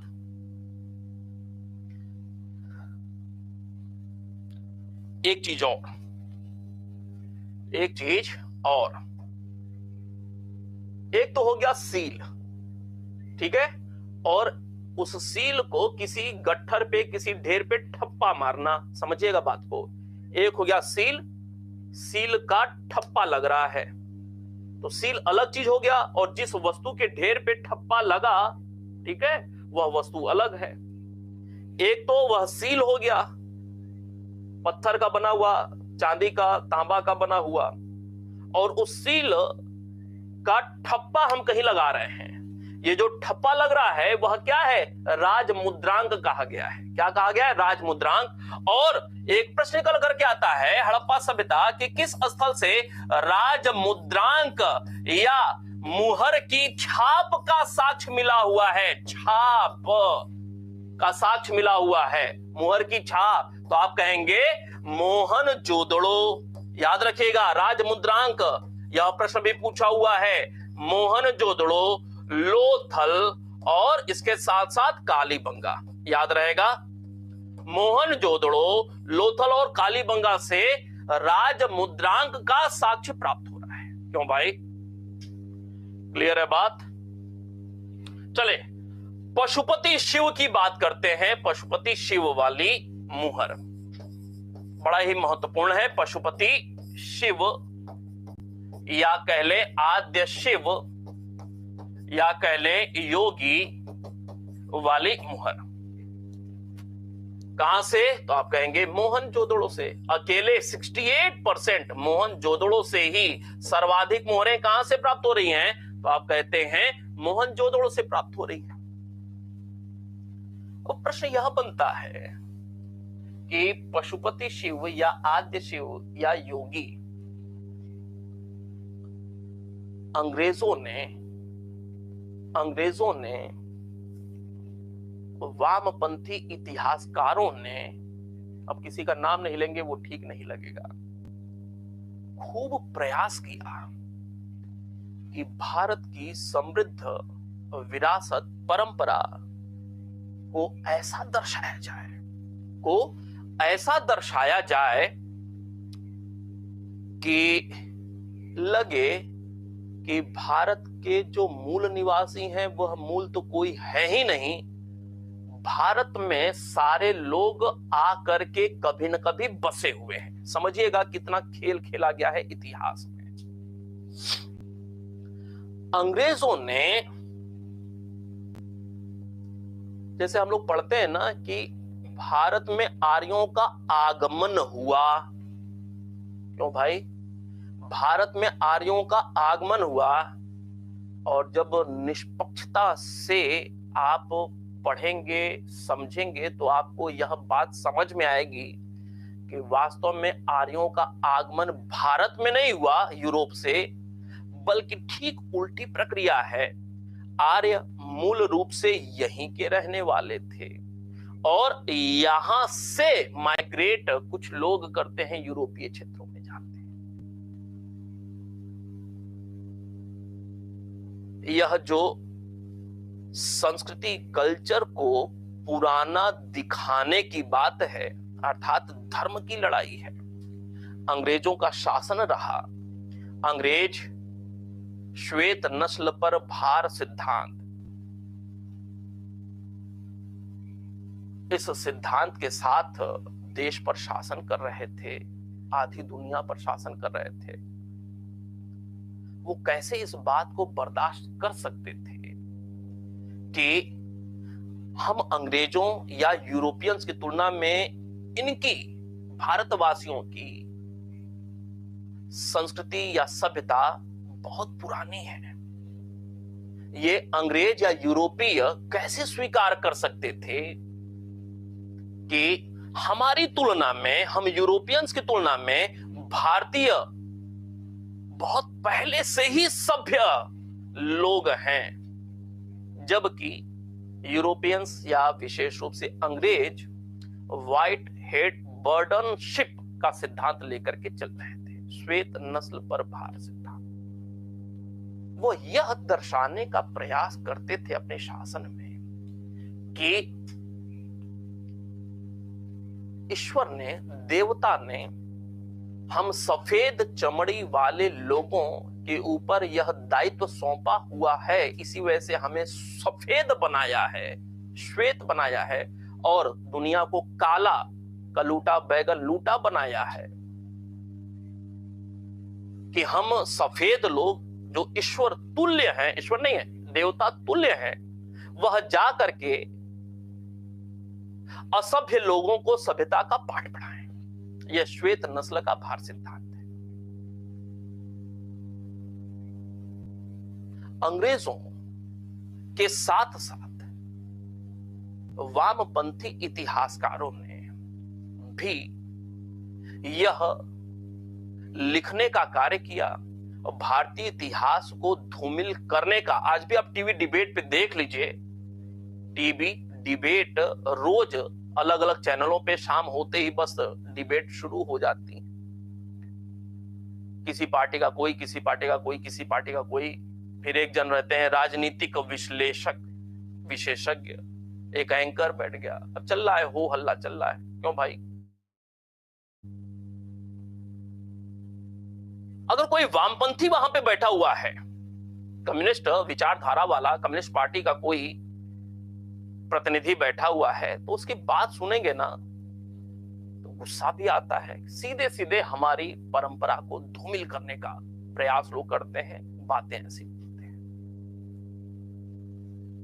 वामपंथी इतिहासकारों ने भारत के इतिहास को बहुत तोड़ मरोड़ करके प्रस्तुत किया, जैसे हम लोग यहां के मूल हैं ही नहीं, मूल निवासी है ही नहीं।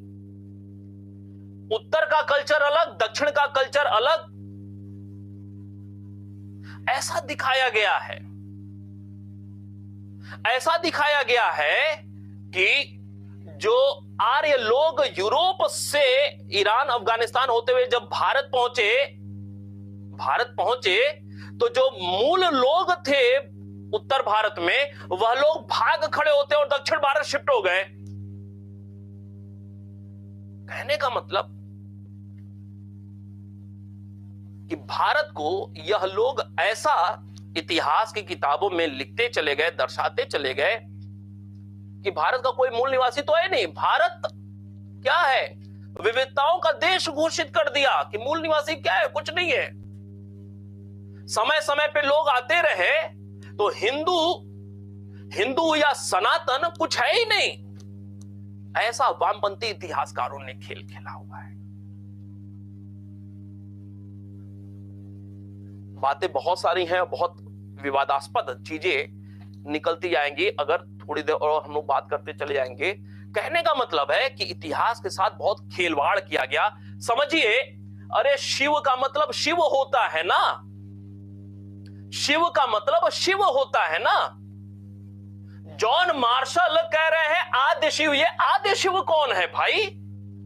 अरे शिव मतलब महादेव। शिव तो शिव ही है ना भाई। हम लोग कहीं जाते हैं मंदिर में शिव की पूजा करते हैं तो या कहते हैं कि आद्य शिव की पूजा। आद्य शिव ये कौन सा कॉन्सेप्ट आ गया? जॉन मार्शल ने निकाल दिया। आद्य शिव है मतलब शिव के पहले शिव जैसा कुछ। शिव के पहले मतलब शिव को अनादिकाल का महादेव। जॉन मार्शल या अंग्रेज नहीं मान रहे हैं। शिव कभी पैदा हुए, ठीक है, और देवत्व का गुण उनके अंदर आ गया, हम लोग पूजा करने लगे और शिव के पहले उनके जैसा आद्य शिव बता दिया। भाई ये आद्य शिव का कौन सा कॉन्सेप्ट है? शेखर पांडे मतलब शेखर पांडे ना। शिव का मतलब शिव ना, जिनकी हम लोग पूजा आराधना करते हैं। ये आद्य शिव कौन से देवता हो गए भाई? हमारे धर्म के साथ, हमारे कल्चर के साथ खूब खिलवाड़ किया गया है। आप में से कोई इस कॉन्सेप्ट को समझ ही नहीं पाया होगा आज तक। क्यों भाई? कि कितना मजाक किया गया है, हमारे धर्म के साथ खिलवाड़ किया गया है। ये आद्य शिव का कोई कॉन्सेप्ट निकलता है क्या? उत्तर है नहीं। ये आद्य शिव का मतलब क्या है भाई? शिव ही है ना।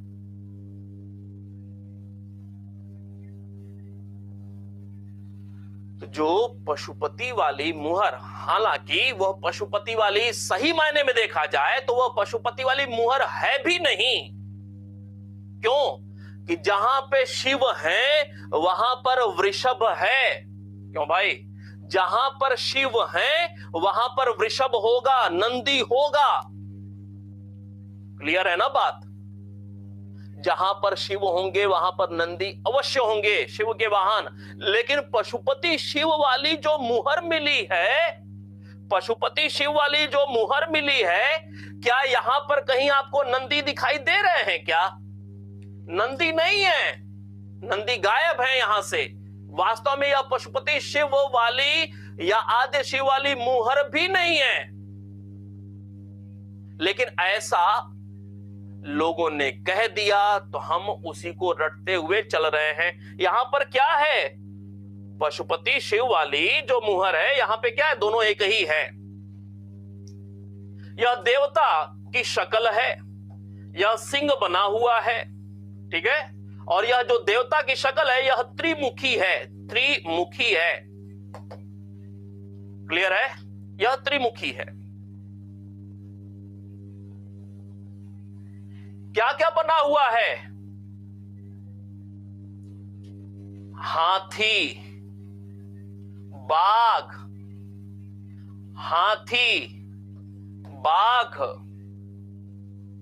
बाईं ओर गैंडा, भैंसा, ये सब बना हुआ है, ठीक है। और नीचे यह यहां पे यह हिरन के दो छोटे बच्चे हैं। क्या है? हिरन के दो छोटे बच्चे हैं। यहां पे हिरन के दो छोटे बच्चे हैं, हिरन के दो छोटे बच्चे। 1 2 3 4। बाईं ओर कौन है, दाईं ओर कौन है, ये सब परीक्षा में महत्वपूर्ण मुद्दे बनते हैं। 1 2 3 4, यह 4 पशु और यह 5वां पशु हिरन। तो कुल कितने प्रकार के पशु हैं? कितने प्रकार के पशु? तो आप कहेंगे कितने प्रकार के पशु में? 5 प्रकार के पशु हैं। 1 2 3 4 और ये 5वां, 5 प्रकार के पशु। लेकिन इन पशुओं की संख्या कुल कितनी है? तो आप कहेंगे संख्या है कुल 6। कितनी संख्या है? 6, क्योंकि हिरन के बच्चे यहां पे 2 हैं, 2 हिरन के बच्चे हैं, 2। तो कुल पशुओं की संख्या पशुपति शिव पे कितनी हो जा रही है? कुल संख्या 6 है। लेकिन कितने प्रकार के पशु हैं? आप कहेंगे 5 प्रकार के पशु हैं। क्यों भाई? बात स्पष्ट है?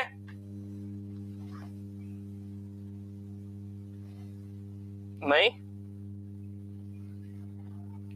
दाईं ओर क्या है? दाईं ओर हाथी है, बाघ है। ये क्या है? दाईं ओर, दाईं ओर। और ये क्या है? बाईं ओर। अब यहां पे देखेंगे तो देखिए यहां पे मछली की आकृति भी बनी हुई है। ये क्या है? मछली। यह सिंह युक्त देवता है, यह सिंह युक्त देवता है। मछली की आकृति बनी हुई है, यह भी मछली की आकृति बनी हुई है। बात स्पष्ट हो रही है। और तो और इस पर कुछ लेख भी लिखे हुए हैं, आकृति के रूप में कुछ लेख भी। लेखों की संख्या कितनी है? लेख वाले अक्षर कितने हैं? अक्षर, तो अक्षरों की संख्या है कुल 7। 7 अक्षरों का लेख इस पर लिखा हुआ है। कितने? 7 अक्षरों का लेख भी लिखा हुआ है। हाँ, बिल्कुल सही कह रही हैं, सही कह रही हैं। नंदी वाला इनको लग गया है। वृषभ की अनुपस्थिति है यहां पे, ठीक है।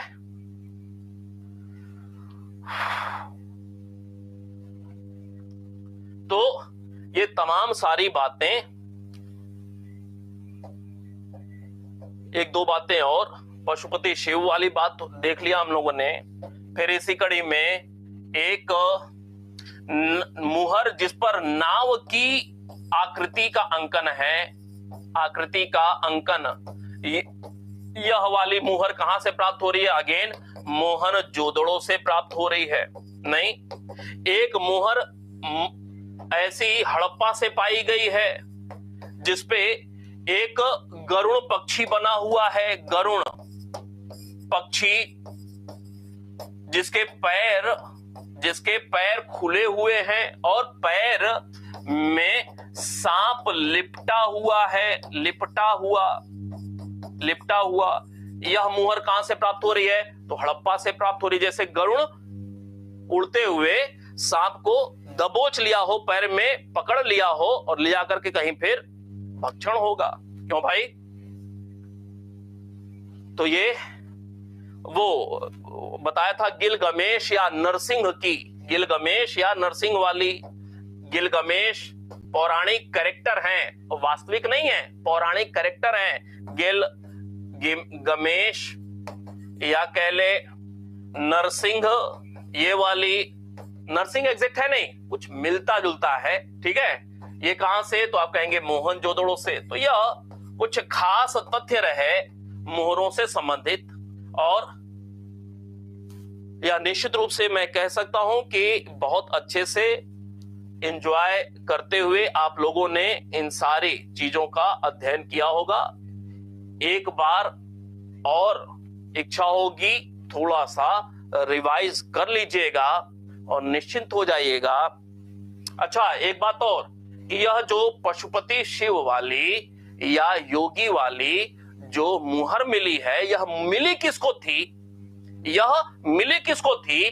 तो याद रखना है, अर्नेस्ट मैके को मिली थी। किसको? अर्नेस्ट मैके को सर्वप्रथम यह मिली थी। याद रहेगा, सर्वप्रथम किसको मिली हुई थी? सर्वप्रथम अर्नेस्ट मैके को मिली थी। और यह किस मुद्रा में है? तो यह पालथी लगा हुआ है ना भाई, यह पालथी लगा करके बैठे हुए हैं देवता, यह पालथी लगा करके बैठे हुए हैं। कौन सी मुद्रा है? तो पद्मासन मुद्रा है, पद्मासन मुद्रा है। सारी की सारी बातें बिल्कुल स्पष्ट हो गई होंगी, नहीं? हाँ, बिल्कुल। तो अब आज की क्लास अब यहीं पे हम लोग विराम देते हैं। कल की क्लास में हम लोग मृदभांड, हड़प्पा सभ्यता में मृदभांड को लेकर के एक क्लास करेंगे। 1 घंटे की क्लास होगी, पूरा डिटेल में मृदभांड आपको बहुत स्पष्ट हो जाएगा, ऐसा कि कभी भूलने से रहा। एक बार जोरदार तरीके से लाइक का बटन दबे। आपके कमेंट निश्चित रूप से दिखाई देते रहने चाहिए। लोगों को भी क्लास के संदर्भ में अवश्य अवगत कराएं, जो कि आप अपनी जिम्मेदारी नहीं निभाते हैं मेरे लिए। मैं तो आपके लिए खूब प्रयास करता हूं, खूब बेहतर कैसे हो सकता है वो सारे काम करता हूं, लेकिन आप अपनी जिम्मेदारी से बच निकलते हैं, मुझे सहयोग नहीं करते हैं। मैं तो आपका खूब सहयोग करता हूं। चले, इन्हीं बातों के साथ आज की क्लास रोकते हैं। कल मिलते हैं, मृदभांड पर ऐसे ही हम लोग चर्चा करेंगे। धन्यवाद।